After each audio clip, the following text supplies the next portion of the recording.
multi-award-winning artist Folarin Falana, better known as Falz. Falz, thank you very much indeed for joining us. Always a pleasure to see you and to have you on the program. Tell us more about the theme and the inspiration behind this latest song, Yakubu, that you've just released with Vector.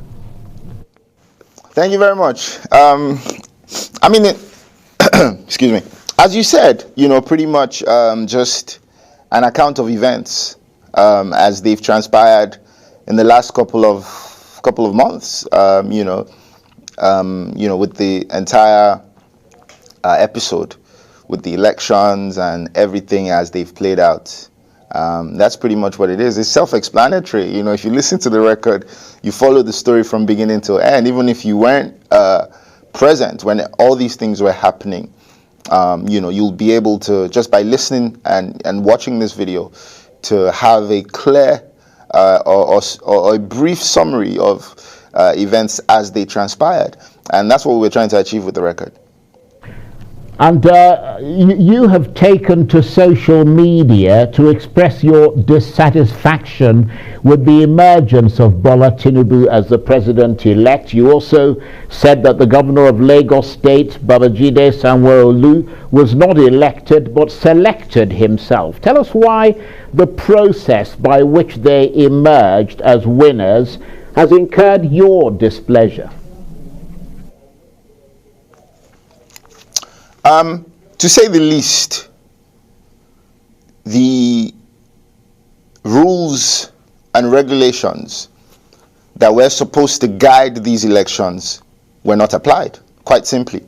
The INEC chairman himself, prior to the elections, had come out and released these regulations and said, this is the way we are going to run these elections. And then by the time that these elections were then happening, suddenly, we're seeing this process that is so not transparent and exactly the opposite of what you said it was going to be.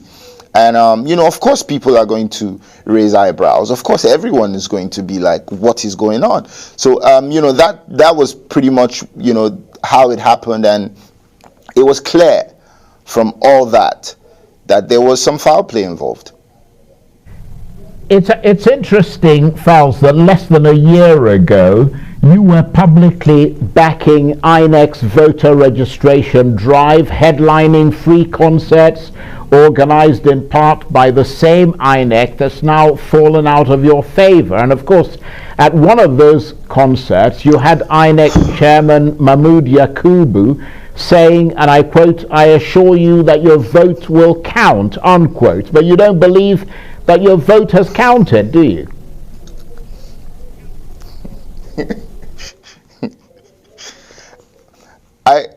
I definitely do not. I definitely do not. Mine, as well as millions of other Nigerians who trooped out to vote on those days. And it's very sad. It's very sad.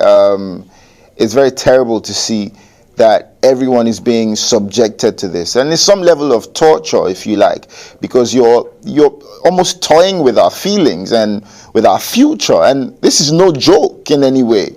And this man, like you said, during all these events and all these pre-election events, had come and said, "Look, I assure you, this is going to happen, and it's going to be free and fair." And everyone had so much faith going into this. Going into these elections, and it was deeply, deeply disappointing the way everything turned out. So let me ask you this. I mean, what were you expecting this election to deliver? I mean, were you hoping to see a new Nigerian political identity emerge from it? Yeah. Yes, definitely. And I think we can see that there's been a bit of a trajectory. There's been something brewing just within the polity, especially among the young people. And, as we know, as statistics tell us, the young people make the bulk of our population. And that has come to show, in just the way that things have played out. And leading up to these elections, everyone could see that there was a momentum. There was a momentum that was brewing. And it wasn't really revolving around any particular personality in particular. It was more about, look, we're going into this process again, and what we would like to achieve is being able to choose this time around. What has happened over time? And, this entire thing that's happening now is not new to us. It's what is normally expected. They come and they do this wuru-wuru, and people's votes don't count. And even coming into these elections, most people were saying, oh, our votes wouldn't count because that's the way they do it normally. We'll go there, we'll waste our time, they will just come and they will do what they want to do. So everyone was feeling hopeful that this time around, it wouldn't be business as usual. Everyone was hoping that we would come, we would vote, and that our votes would count. And I couldn't even believe what I was seeing, even as the elections were happening. People were determined. It was raining cats and dogs. People stood in the rain. It was, the sun was a furnace, earlier in the day. People stood and people made sure that they voted, because everyone wanted to see something different this time around. And like I said earlier on, it was just deeply, deeply disappointing, very heartbreaking, terribly heartbreaking, to say the least, the way everything played out. And presumably it is that spirit of disappointment that you've captured in your new song, because I noticed that it's clearly not a song designed to help people rise above all the political sort of sectionalism and frustrations and so on. I mean, it doesn't sound like it's helping, aiming to help people find the best way to move forward from this election.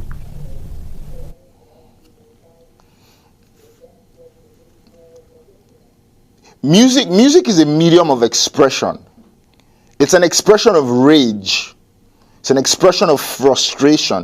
It's an expression of anger. It's fury. This is the way that we're feeling. And there's absolutely nothing I'm saying on this record, or Vector is saying on this record, that hasn't occurred. We're not fabricating facts. We're not making things up. We're not painting a scenario that did not occur. I'm telling you things as they happened. We went out there, we voted, and suddenly everything was scattered before our very eyes. And absolutely nothing was done about that. And even upon all the numerous cases of violence that we witnessed, upon all the very shoddy and shabby looking manipulated results that we saw with our very eyes, the INEC chairman still went on to declare a winner. And as for the presidential election, as the presidential election is concerned, in the dead of the night, so I mean, it was all just a big mess. It was all a big mess. And I noticed that you use quite a bit of Yoruba language in the song, as well as, of course, Pidgin and English. Is that aimed at infusing the color, the song with color, invigorating it with drama, or is there a deeper, perhaps more political reason? I'm a Yoruba speaker myself. I'm a Pidgin speaker myself. These are Nigerian languages. I always aim to stay as true to myself as possible in every way that I express my art. And, that pretty much is what that was. I always express both in English and, my native languages, with majority of my records. And majority of the song is in English anyway. So I think that's why everyone instantly resonated with it, because they can clearly understand what's happening in there. And even the parts that are in Yoruba, because you have context of the entire record, you can pretty much figure out what I'm saying, in those parts as well. Yeah, well, I've listened to it and I could pretty much make out, you're right there, everything that you were saying. But what makes you express your art politically the way that you do?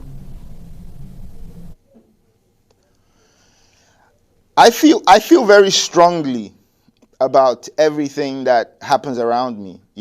There's no way that I exist in such an environment and not speak about it. I'm deeply, deeply inspired by happenings around me. We make songs, like I said earlier, music is a mode of expression. We make songs about things that happen to us, things that we would want to see, or things that we imagine would happen. In this case, these are happenings that I'm witnessing on a daily basis, and I will always speak about these happenings. It didn't start today, it didn't start yesterday, and it will not stop. I will continue to speak about these happenings as much as they affect me and everyone around me.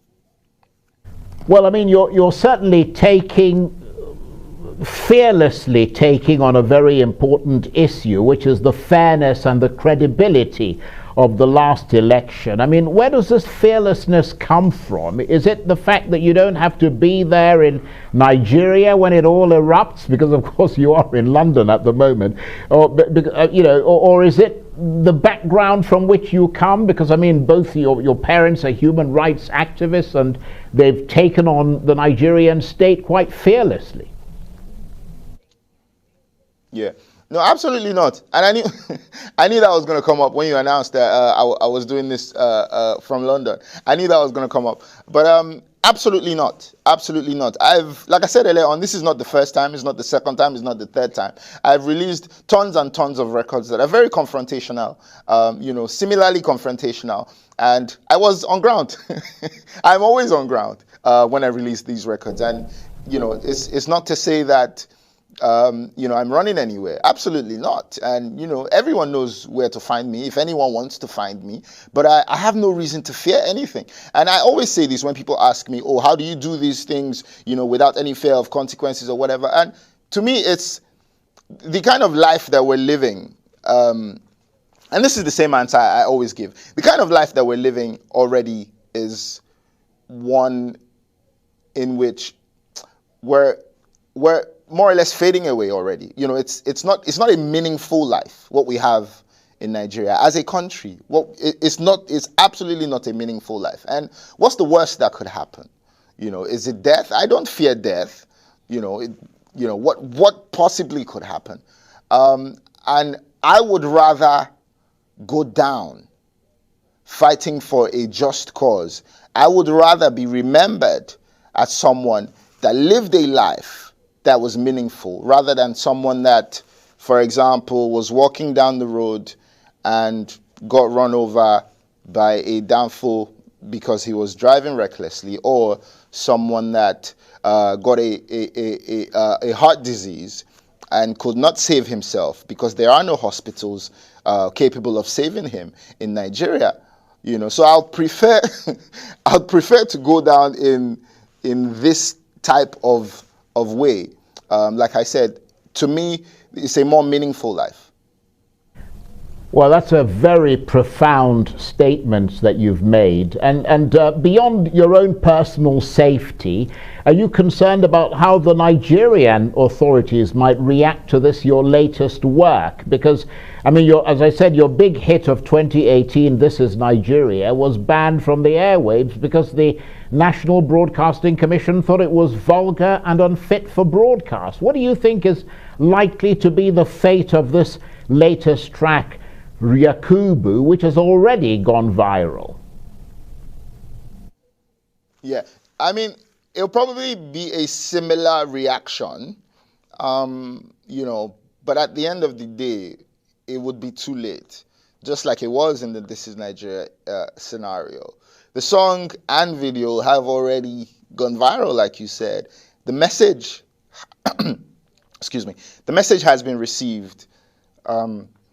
Everyone resonates with the message already. So regardless of whatever ban, whatever reaction might come from the government or the ruling party, I could care less.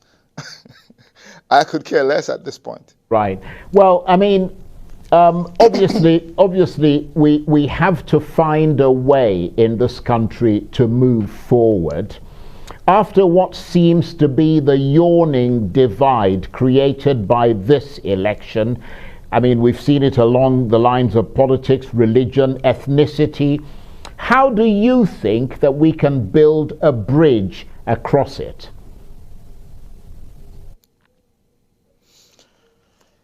I think we have to look beyond. When I say we, I mean the ordinary citizens.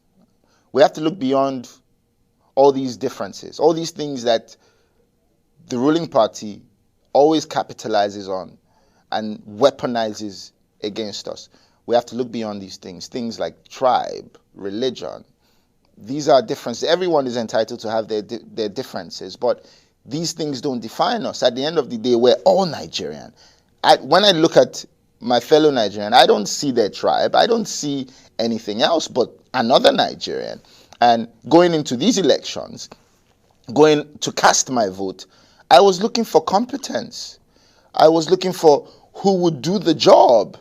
Who do I think is capable of doing the job? I wasn't looking at, who is from my tribe. And that's why it was really, really, really infuriating when I was getting a lot of these messages and people sort of attacking me and saying, throwing around all these slogans just fueling bigotry.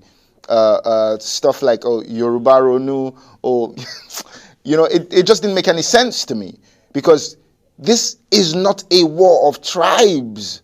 This has absolutely nothing to do with your tribe or your religion. This is about competence. And with everything that we suffer as a country, with all the problems that we're facing, it is so sad that in 2023, so many people allowed that tribal sentiment to get to them. And they went to vote based on tribe. And, it was just so sad to see. And, like I said earlier on, the only way we can move past all this is to really, really overlook all these sentiments and just look at competence. Because if we do not have competent politicians, we will remain where we are as a country.